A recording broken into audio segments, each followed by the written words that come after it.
معراج کی رات کے اگلے دن ہم نے کہا حضور جی سب کے لیے رحمت ہے، صرف مسلمانوں کے لیے نہیں، کافروں کے لیے بھی آپ رحمت ہے۔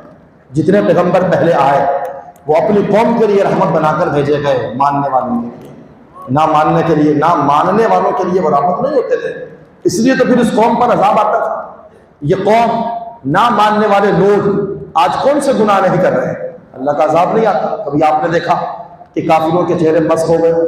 قرآن نے اس قوم کا ذکر نہیں کیا کہ اللہ نے پوری قوم کو بندر بنا دیا، قرآن نے اس کا ذکر کیا۔ اللہ رب العالمین وما کان اللہ لیعذبہم وانت فیہم، اللہ نے وعدہ فرما لیا پیغمبر جب تک آپ اس قوم میں ہیں اللہ آپ کی قوم پر عذاب نازل نہیں فرمائے گا، اس لیے کہ ہم نے آپ کو رحمت بنا کر بھیجا ہے۔ ہاں جو نہیں مان رہے وہ قبر اور آخرت میں آپ کی رحمت سے محروم رہیں گے، اور جو مان رہے ہیں آپ کی رحمت کا حصہ انہیں قبر میں بھی میسر ہوگا، میدان معاشر میں بھی انہیں آپ کی رحمت کا حصہ مل جائے گا۔ اور وہ قرآن کی جو آیت کریمہ پچھلے جمعے پر جس پر ہم نے بات کی، لقد جاءکم رسول من انفسکم عزیز علیہ ما عنتم حریص علیکم بالمؤمنین رؤوف الرحیم، کہ آپ مومنین کے لیے رؤوف بھی ہیں اور رحیم بھی ہیں۔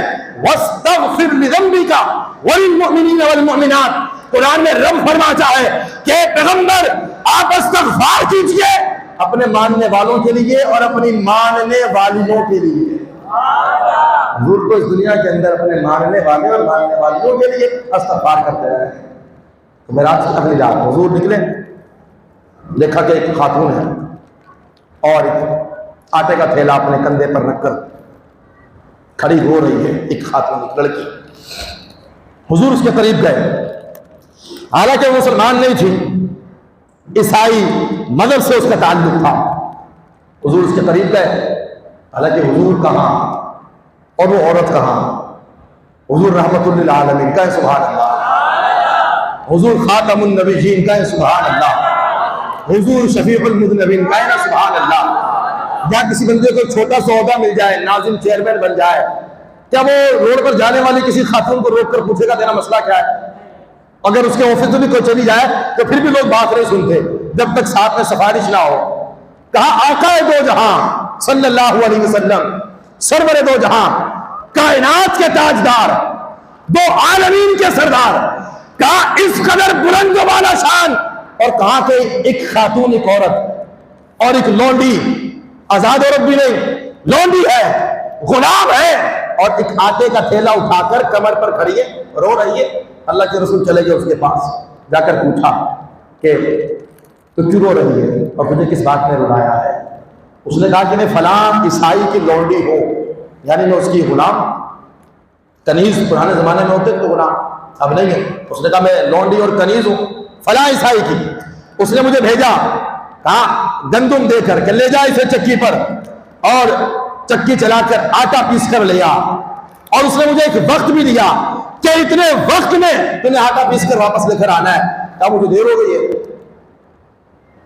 چونکہ میں بیمار ہوں، اور میرے مالک نے میری بیماری کا خیال نہیں کیا، میرے مالک نے میری بیماری کا خیال نہیں کیا، مجھے بھیج دیا، میں چکی پر پہنچی، کمزوری نقاہت کی وجہ سے میں صحیح طریقے سے چکی نہیں چلا سکی، ٹائم زیادہ لگ گیا، آٹا تو پیس لیا ہے اور آٹے کا تھیلا میں نے اٹھا لیا، میرے جسم کے اندر طاقت نہیں ہے، میری ٹانگوں میں قوت نہیں ہے کہ میں آٹے کا تھیلا کمر پر رکھ کر اپنے مالک کے گھر تک پہنچ جاؤں، اور مجھے خوف اور ڈر اس بات کا ہے کہ جب میں پہنچوں گی تو وہ مجھے مارے گا۔ تو اللہ کے رسول نے فرمایا کہ اگر تم اجازت دے تو میں تیرے ساتھ چلوں اور جا کر میں تیری سفارش کروں، ایک لونڈی ہو اور غلام بھی ہو اور مسلمان بھی نہ ہو، سامنے کھڑی کمزور عورت، اس نے کہا کہ ہاں آپ چلیے اور جا کر میری سفارش کر دیجئے۔ تو اللہ کے رسول نے دیکھا کہ تھیلا اٹھا کر وہ چل نہیں سکتی، دو عالم کے تاجدار، نبیوں کے سردار، رسولوں کے تاجدار، آپ نے کہا تجھے بوجھ نہیں اٹھا سکتی تو یہ تھیلا مجھے دے دے۔ اللہ کے رسول نے اس عورت سے وہ تھیلا لیا اور اپنی کمر پر رکھ لیا اور کہا کہ میرے پیچھے پیچھے چل، چونکہ وہ کمزور تھی اور بیمار تھی، لاغر تھی، چل نہیں سکتی تھی۔ رسول پاک چلتے جا رہے ہیں تیز تیز قدموں کے ساتھ، تو اس نے پیچھے سے آواز دی، کہا کہ محمد صلی اللہ علیہ وسلم چونکہ میں بیمار بھی ہوں، کمزور بھی ہوں، میں آپ کے ساتھ نہیں چل سکتی، آپ تو تیز قدموں سے چلتے چلے جا رہے ہیں۔ تو اللہ کے رسول نے کہا کہ تو میرے دامن کو تھام لے، میرے دامن کو تھام لے گی تو تیرے بدن میں بھی اللہ قوت پیدا فرما دے گا۔ اور تیرے قدم میرے ساتھ اٹھیں گے اور تو تیز چلے گی. اس نے حضور کے دامن کو تھام لیا. حضور نے اس کے آٹے کے تھیلے کو اپنے کندھے پر رکھا ہوا ہے اور حضور جا رہے ہیں. چلتے چلتے اس محلے میں پہنچے, اس علاقے میں پہنچے جو عیسائیوں کا علاقہ ہے. جا کر آپ نے دروازے پر دستک دی. اس کا مالک جب دروازہ کھولا, سامنے محمد مصطفیٰ کو دیکھا تو حیران ہو گیا اور اس کے قدموں تلے زمین نکل گئی. کہا کہ اے محمد, میں نے آج سے پہلے آپ کو اس محلے میں, اس علاقے میں نہیں دیکھا, آخر کس بات نے مجبور کیا ہے کہ آپ نہ صرف میرے محلے میں بلکہ میرے مکان کے دروازے پر آ گئے؟ تو آپ نے کہا کہ اس لونڈی نے, اس غلام نے, یہ بیمار بھی ہے اور کمزور بھی ہے, اسے تاخیر ہو گئی ہے, لہذا سفارش کرنے آیا ہوں کہ اسے مارنا مت اور اسے دوا دلا, اس کا علاج کروا. جب اس نے یہ منظر دیکھا تو اس نے کہا کہ اے محمد, کچھ دیر کے لیے ذرا توقف کرنا, یہیں پر رکے رہنا, مجھے ذرا اندر جانے دو. اندر گیا اور اپنی کتاب اٹھائی اور اس کتاب کو کھولا تو اس نے اس کتاب کے اندر نبی کے آخر الزمان کے اوصاف کو پڑھا. باہر آیا, آ کر کہنے لگا کہ اے محمد, ذرا یہ بتلائیے کیا کل رات آپ کو معراج ہوا ہے؟ اللہ کے نبی نے کہا کہ ہاں, کل رات میں لامکان پر گیا, رب سے کلام بھی کر کے آیا ہوں, رب کا دیدار بھی کر کے آیا ہوں. اس عیسائی نے کہا بس یہیں پر رکے رہیے, اس لیے کہ ہم نے اپنی آسمانی کتابوں میں پڑھا ہے آخری نبی کی نشانی یہ ہے کہ وہ رات کو معراج پہ جائے گا اور اگلے دن ایک لونڈی کا تھیلا اٹھا کر چلتا ہوا نظر آئے گا. کہا کہ مجھے اپنی قوم کو جمع کر لینے دے. عیسائی نے اپنی پوری قوم کو, پورے قبیلے کو, پورے علاقے کو جمع کیا, کتاب کھول کر ان کے سامنے رکھی. کہا کہ اس کتاب کے اندر آخری نبی کا جو مقام اور جو مرتبہ, جو اوصاف اور جو حلیہ بیان کیا گیا ہے, میں خدا کی قسم کھا کر کہتا ہوں کہ یہی آخری نبی ہے, آخری پیغمبر ہے. اگر نجات چاہتے ہو تو اسی نبی کا کلمہ پڑھ کر دین اسلام میں داخل ہو جاؤ. ساری قوم مصطفیٰ کے قدموں میں گنی کلمہ تجربہ پڑھ کر دین اسلام کو قبول فرما لیا.